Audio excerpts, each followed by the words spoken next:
नमस्कार, आप देख रहे हैं लाइव टीवी एक्सप्रेस और मैं हूं आपके साथ ज्योतिका। आइए रुक करते हैं खबर की ओर। रायबरेली के अमरेशपुरी कॉलोनी स्थित दया भवन में रहने वाली दीक्षा त्रिपाठी का चयन भारतीय सेना में बतौर जज एडवोकेट जनरल हो गया है। जज एडवोकेट जनरल बनने के उपरांत अपने पैतृक निवास रायबरेली में प्रथम आगमन पर दीक्षा त्रिपाठी का फूल मालाओं से भव्य स्वागत किया गया। आपको बताते चलें कि दीक्षा ने राष्ट्रीय स्तर की आर्मी जैक परीक्षा उत्तीर्ण करते हुए देश में चौथा स्थान प्राप्त कर रायबरेली का गौरव बढ़ाया है। उच्च न्यायालय के वरिष्ठ अधिवक्ता अमिताभ त्रिपाठी और जयश्री त्रिपाठी अपनी बेटी दीक्षा की इस सफलता पर बेहद खुश हैं। सफलता का श्रेय बेटी की लगन और पढ़ाई के प्रति निष्ठा, एकाग्रता को देते हैं। दीक्षा पढ़ाई के साथ साथ तैराकी और बैडमिंटन की जिला स्तरीय चैंपियन रह चुकी है।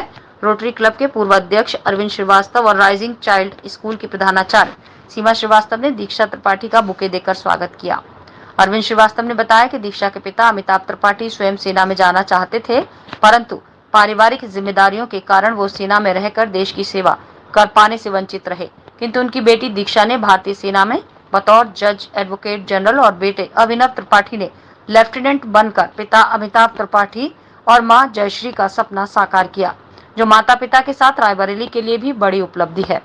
इस अवसर पर आनंद त्रिपाठी, असीम श्रीवास्तव, आदित्य उपाध्याय, अधिवक्ता सतीश शर्मा, अर्षित श्रीवास्तव, अनुराग त्रिपाठी, शिव शंकर पांडे, रोशनी त्रिपाठी, निधि त्रिपाठी, पारिवारिक सदस्य, मोहल्ले वासियों और इष्ट मित्रों ने उपस्थित रहकर दीक्षा को शुभकामनाएं दी। रायबरेली से ब्यूरो वसीम खान की रिपोर्ट। ये दीक्षा त्रिपाठी हैं, जो कि मेरे परम मित्र अमिताभ त्रिपाठी, जो कि उच्च न्यायालय के वरिष्ठ अधिवक्ता हैं, और जयश्री त्रिपाठी जी आपकी बेटी हैं, और भारतीय सेना में बतौर एडवोकेट जज जनरल इसका चयन हुआ है। सबसे पहले तो मैं इसको बधाई देता हूँ, शुभकामनाएं देता हूँ। और जो रायबरेली का नाम रोशन करने का कार्य किया है, मैं चाहूँगा कि आगे आने वाले समय में ये देश का नाम रोशन करे और भारतीय सेना में अपनी सेवाएं दें। और एक बात मैं और भी बताना चाहूँगा कि अमिताभ त्रिपाठी जी जो इसके पिताजी हैं, आप भी भारतीय सेना में जाना चाहते थे, लेकिन उस वक्त पारिवारिक जिम्मेदारियों के चलते नहीं जा पाए थे। लेकिन आज दीक्षा त्रिपाठी ने और इनके अमिताभ त्रिपाठी जी के पुत्र अभिनव त्रिपाठी ने, दोनों ने भारतीय सेना में अपनी सेवाएं देने का जो कार्य किया है, निश्चित रूप से ये बधाई के पात्र हैं। और दीक्षा त्रिपाठी तो बधाई के पात्र हैं ही, अमिताभ त्रिपाठी जी और जयश्री त्रिपाठी जी आप दोनों ही बधाई के पात्र हैं। तो मैं ऐसे ख़ानदान से आती हूँ जहाँ पे मेरे बड़े बाबा जी और मेरे पिताजी और मेरे चाचा वगैरह सब वकालत की क्षेत्र में थे, तो मुझे शुरुआत से ही इसी में रुचि थी।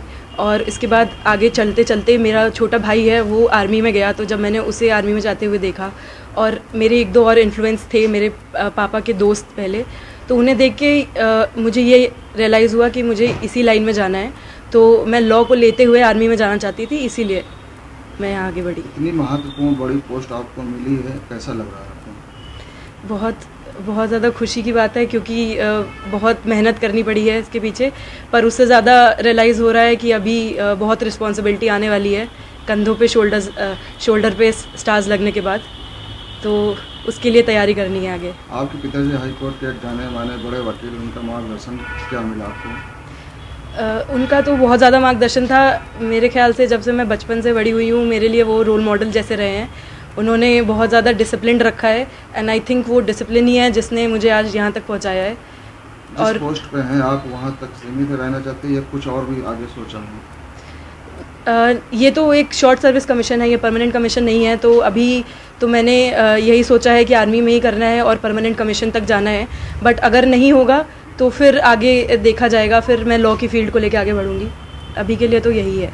माता पिता को तो हमेशा खुशी होती है, और मेरे पिता की भी इच्छा थी कि बेटी मेरी जो है वो न्यायपालिका में एक जज के रूप में सफलता प्राप्त करे, और उसने सफलता प्राप्त की है। और दुख की बात सिर्फ यही है कि आज मेरे पिता